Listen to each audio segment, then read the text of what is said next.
Halo, selamat datang di channel Ruang Taktik. Di video kali ini, kita akan analisis Ederson da Silva.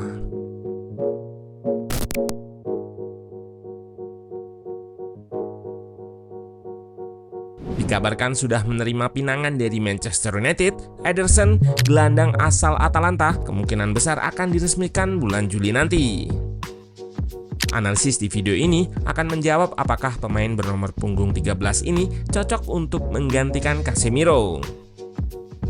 Ederson adalah gelandang nomor 6 yang ikut jadi bagian skuad Gasperini dalam memenangkan Europa League di musim 2023-2024, mengalahkan Bayer Leverkusen-nya Xabi Alonso yang kala itu berstatus unbeaten.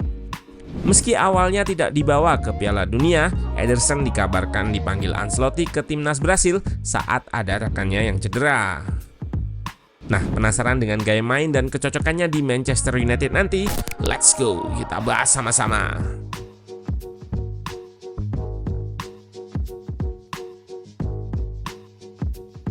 Secara posisi sudah pasti Ederson sama dengan pemain yang digantikannya nanti, yaitu Casemiro. Namun secara role atau peran tentu tidaklah sama. Menurut Ruang Taktik, Ederson adalah kepingan pertama dalam membangun skuad MU musim depan. Jadi kemungkinan masih akan ada kepingan-kepingan lain. Ederson berposisi sebagai gelandang bertahan atau nomor 6. Namun ia punya kemampuan untuk bermain sebagai gelandang nomor 8 atau box to box. Maksud dari box to box adalah dari box penalti gawang sendiri ke box penalti gawang lawan seperti pada momen ini. Ketika build up awal, ia berada di depan back dekat dengan box sendiri. Namun ketika bola berhasil diprogresikan, ia mencium kesempatan untuk menyerang dengan bergerak ke depan tanpa bola. Begitu rekannya lakukan umpan kombinasi, Ederson sudah berada di sayap dengan ruang cukup kosong sehingga ia bisa penetrasi ke dalam kotak penalti. Di sini, ia sodorkan umpan ke rekannya untuk kirim cross, namun finishing masih gagal. Situasi seperti ini memang jadi ciri pergerakan tanpa bolanya. Awalnya Ederson menjaga rest defense di belakang dengan struktur 3-1. Namun terlihat saat rekannya hendak lakukan crossing ke kotak penalti, Ederson segera bergerak naik untuk memenangkan second ball. Situasi yang sama kembali terlihat ia berada di pos nomor 6 saat build up awal dan Ederson terlibat dalam mengalirkan bola ke depan. Perlahan ia bergerak naik ke box penalti lawan. Terlihat di momen saat bola di sayap, Ederson sudah di depan kotak penalti. Saat terjadi crossing dan kemelut, ia mendekat untuk berikan support untuk second ball. Benar saja, Ederson mendapat bola muntah yang ia ceploskan ke dalam gawang Milan. Jadi catatan golnya, Ederson nantinya tidak bakal sesering Casemiro dalam menceploskan bola ke gawang karena prioritasnya lebih menjaga kedalaman.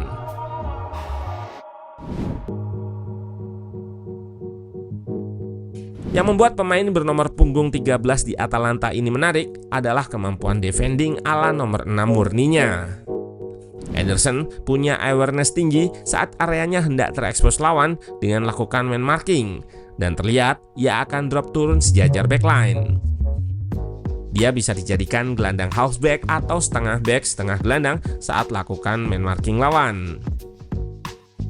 Aspek awareness ini yang jadi kelebihan Ederson.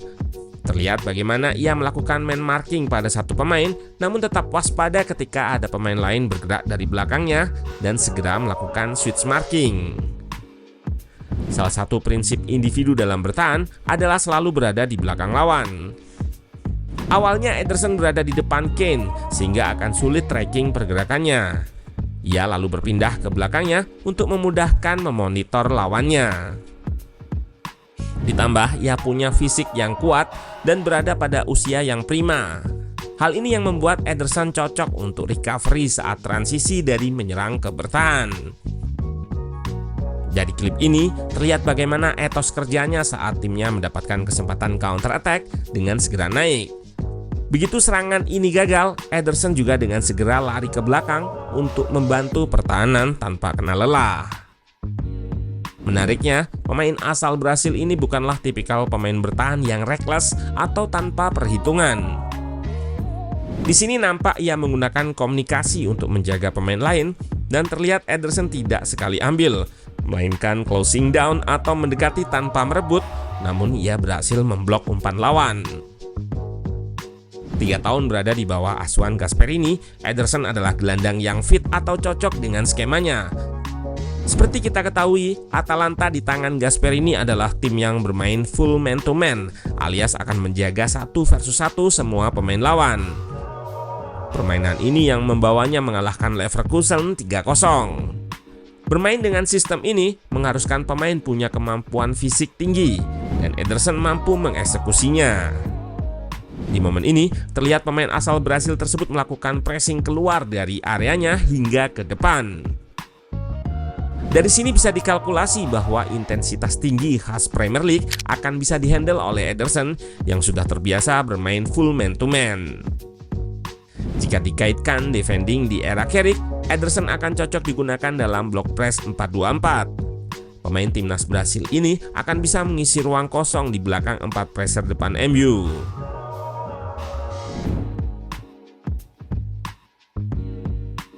Dari aspek statistik passing, terlihat akurasi Ederson lebih tinggi dari Casemiro. Namun statistik harus dilihat dengan konteks yang tepat menggunakan analisis video.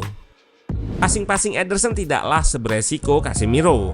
Ia lebih sebagai sirkulator bola di belakang dengan passing kiri kanan.